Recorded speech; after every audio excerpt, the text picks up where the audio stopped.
آفات کسی وجہ سے آتے ہیں، آفات بغیر وجہ کے نہیں ہوتی۔ حدیث شریف میں ہے جب امت میں گناہ بڑھ جائے خدا تعالی کے پکڑ کے طریقے نازل ہو جاتے ہیں،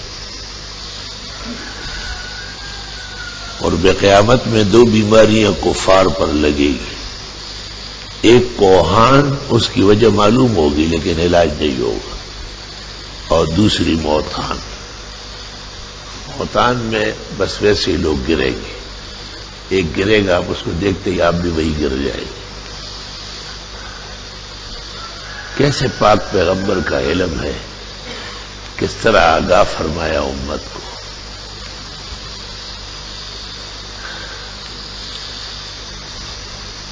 آفات، وبا اور بلاؤں کو ٹالنے کے طریقے ہیں۔ انبیاء علیہ السلام کی دعائیں اتنی طاقتور ہوتی تھی، خدا کے سامنے جب وہ رونے لگتے تھے وہ آنسو بہاتے تھے، لیکن امت کو یہ تعلیم بھی دی ہے کہ وہ صدقے کرے، خیرات کرے، غریب اور مسکینوں کا پیٹ بھرے۔ یہ نہیں کہ یہ مہنگائی ہو گئی اور اتنی کم ہو گئے تو آپ بھی ہاتھ کھینچ رہے، یہ تو قہر الہی کو دعوت دے رہا ہے۔ اللہ قرآن میں کہتے ہیں کہ جو لوگ فتح مکہ سے پہلے ایمان لائے، جہاد کیا اور خرچ کیا، وہ بڑے اونچے ہیں، بعد میں جو آئے ہیں ان تک نہیں پہنچ سکتے۔ وَكُلًّا وَعَدَ اللَّهُ الْحُسْنَىٰ، اللہ کا وعدہ ہے سب سے کہ اچھا انجام ہوگا۔ گراں وقت میں اور مشکل گھڑیوں میں خدا کی رضا کے اعمال بھی زیادہ طاقتور ہو جاتے ہیں۔ اسماعیل علیہ السلام جس اخلاص سے پیش کیے گئے قربان ہونے کے لیے، تو اس اخلاص کا بدل دنیا میں نہیں تھا۔ اللہ نے جنت سے جبریل کے ساتھ مینڈا بھیجا۔ حضرات مفسرین نے لکھا ہے کہ اسماعیل علیہ السلام پیغمبر تھے، اور پیغمبر کی سرش جو ہے وہ جنت کی مٹی کی ہے۔ فتح الباری میں ابن حجر نے لکھا ہے وَعَلَمَ أَنَّ أَجْسَادَ الْأَنْبِيَاءِ خُلِقَتْ مِنْ طِينِ الْجَنَّةِ، پیغمبروں کے جسم و جسمانیت جنت کی مٹی سے پیدا ہوتے ہیں۔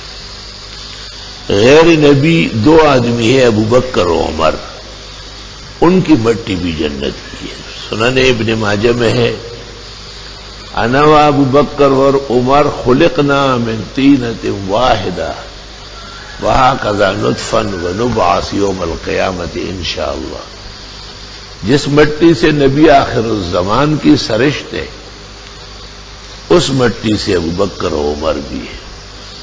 اس وجہ سے ان کو ساتھ دفنایا گیا۔ پوری امت مسلمہ کا اس پر اتفاق ہے کہ یہ دونوں بزرگ آیتان من آیات اللہ، قرآن کی آیتوں کی طرح کارآمد ہیں۔ شاہ ولی اللہ محدث نے لکھا ہے سنت کا معیار یہی ہے کہ ابو بکر عمر کو انبیاء کے بعد افضل ترین مانے۔ اسی طرح موسیٰ علیہ السلام کے زمانے میں جب بنی اسرائیل کو الجھن پیش آئی اور قبائل آپس میں لڑ بڑھنے والے تھے، تو حق تعالیٰ نے کہا ان اللہ یامرکم ان تذبحوا بقرہ، اللہ کا حکم ہے کہ گائے ذبح کرو۔ علماء کہتے گائے، اونٹ، بھینس ایک حکم میں ہے، سب بدنات ہیں، بڑے جسم والے ہیں، اور فقہاء کا اتفاق ہے کہ گائے کی طرح بھینس اور اونٹ بھی 7 حصے اور 7 قربانیاں ہو سکتی ہیں۔ بڑی مشکلات لے دے کے بعد وہ گائے ملی، اور عجیب بات ہوئی کہ جب وہ ذبح کی گئی تو وہ جو مشکل تھی وہ حل ہو گئی۔ کتنی خطرناک مشکل تھی کہ ایک آدمی قتل ہو گیا تھا، قاتل نامعلوم تھا۔ گائے کے گوشت کا ٹکڑا لے کے اس کے سر پہ رگڑا گیا، اور اس کے وقت وہ اٹھ کے بیٹھ گیا۔ اس نے کہا مجھے بھتیجوں نے قتل کیا ہے جائیداد و مال کے لیے۔ کذالک یحیی اللہ الموتیٰ، اس طرح اللہ مردوں کو زندہ کرے گا. وَيُرِيكُمْ آیَاتِهِ تمہیں نشانیاں قدرت کی دکھائے گا.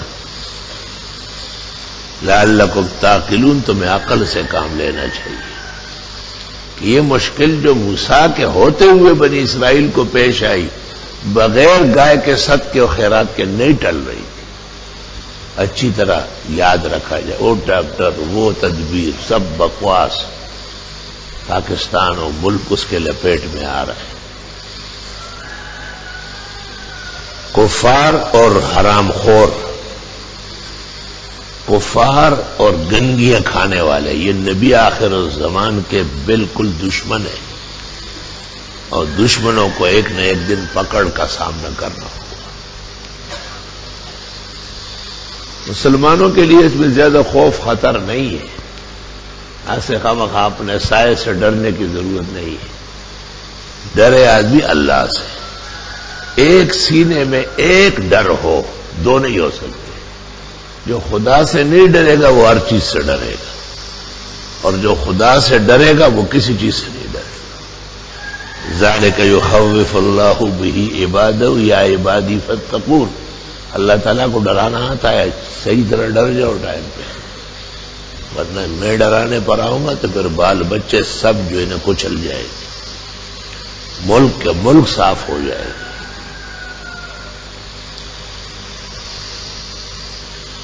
دارالعلوم دیوبند کے زمانے میں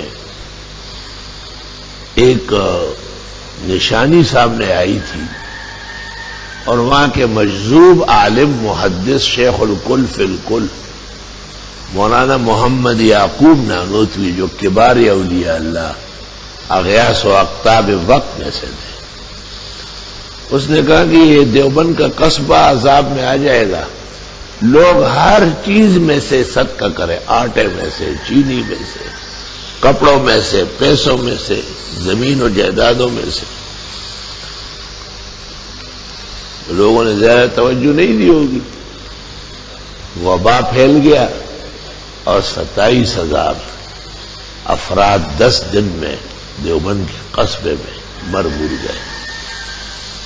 جنازے اٹھانے والے نہیں تھے، تدفین والے نہیں تھے. تو لوگ یہ عجیب عجیب باتیں کرتے ہیں، ماسک خریدو، سستا خریدو، مہنگا خریدو، اتنے تھا، سب بکواس. اس سے کیا فرق پڑے گا؟ جو فیصلہ خدا کا ہے وہ اس سے ڈلتا ہے. ہمارا ایمان ہے کہ بحر و بر، ارض و سما، شرق اور غرب، جن اور انس، جسم اور روح، ہوا و سانس قدرت الہیہ کے ماتحت. قرآن شریف میں کسی درخت کا پتہ نہیں گرتا جب تک خدا کا حکم و اجازت نہ ہو. اس لیے مومن مسلم کو خطرے نہیں ہیں. مومن مسلم کو 2 خطرے ہیں. ایک ہی کہ خوف خدا میں کمی نہ ہو، دوسرا یہ کہ اس نے تدبیر نہیں کی. تدبیر نمازیں ہیں. کل رات کو میں نوری آباد سے دیر سے آیا، جماعت یہاں ہو چکی تھی، ہم نے وہی جماعت سے پڑھی تھی. بڑا رش تھا. میں نے اکبر بھائی سے پوچھا، گلگتی سے، کیا کوئی پروگرام ہے؟ کہ نہیں، وہ وائرس پھیل گئے، نمازیں پڑھنے دس مجھے تو نظر آتا ہے. پورا رش تھا عشاء کی نماز، دور تک گلیاں پیکتی گاڑیوں سے. یہی اللہ فرماتے کہ ٹائم پہ ڈرو، مجھے ڈرانا آتا ہے، اور جب میں ڈراؤں گا پر بچ نہیں سکوں. آیت یاد رکھو، ذالک یخوف اللہ بہ عبادہ یا عبادی فاتقون. اللہ تعالیٰ کو ڈرانا خوب آتا ہے. تو دیکھو، یہ آپ آستین پہنتے تھے تو ڈینگی آئی اور انہوں نے کو ڈانگے مارے، تو ڈاکٹروں نے کہا کہ آستین پورے کر لو. اور اب یہ سب کچھ کرتے، صدقہ خیرات نہیں کرتے. بابا کیسے بچو گے؟ بلا تب جائے گی جب وہ منہ میں نوالا لے کے جائے گی. اس لیے علماء اور اولیاء اور صلحاء کا اجماع ہے کہ کہ صدقہ و خیرات بلاؤں کو ٹالتی ہے. پیغمبر نے کہا الصدقۃ ترد البلا، اور ایک حدیث میں لا يرد القضاء الا الدعاء بالصدقہ. خدا کے قضاء و قدر کو اگر روکنے کی کوئی چیز ہے تو یا دعا ہے اور یا خیرات و حسنات ہے.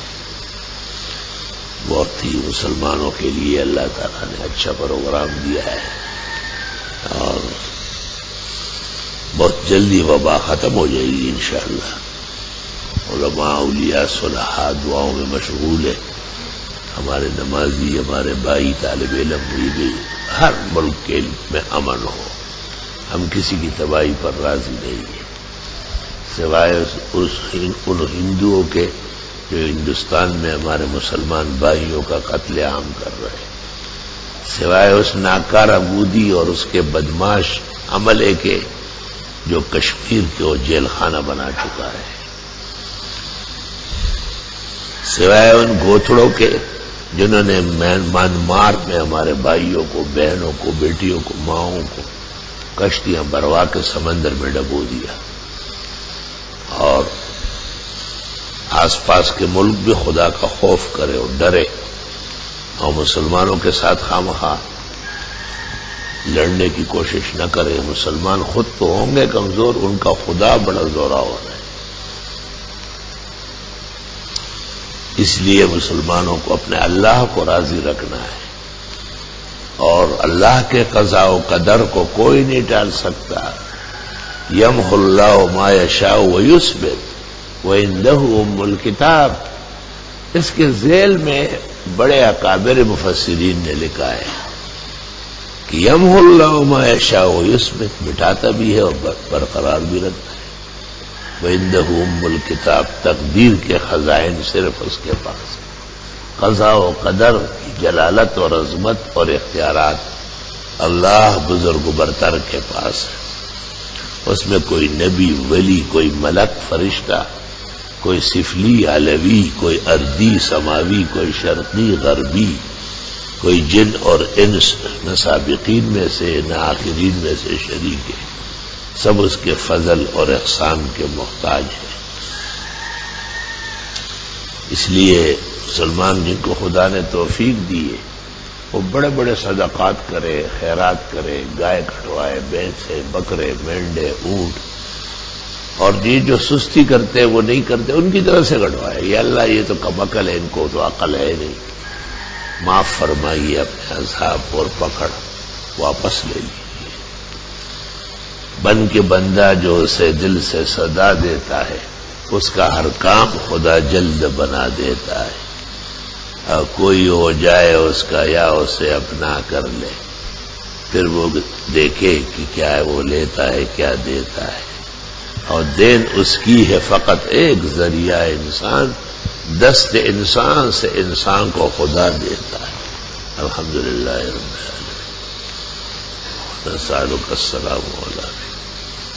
لا الہ الا اللہ وحدہ لا شریک لہ لہ الملک ولہ الحمد وعلی کل شیء قدیر.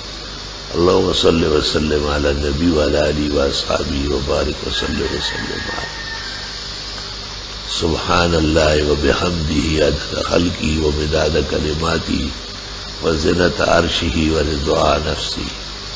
سبحان اللہ وبحمدہ عدد خلقہ ومداد کلماتہ وزنۃ عرشہ ورضواء نفسہ. سبحان اللہ وبحمدہ عدد خلقہ ومداد کلماتہ وزنۃ عرشہ ورضواء نفسہ. اللہ خیر حافظ وارحم الراحمین. ما شاء اللہ لا قوۃ الا باللہ.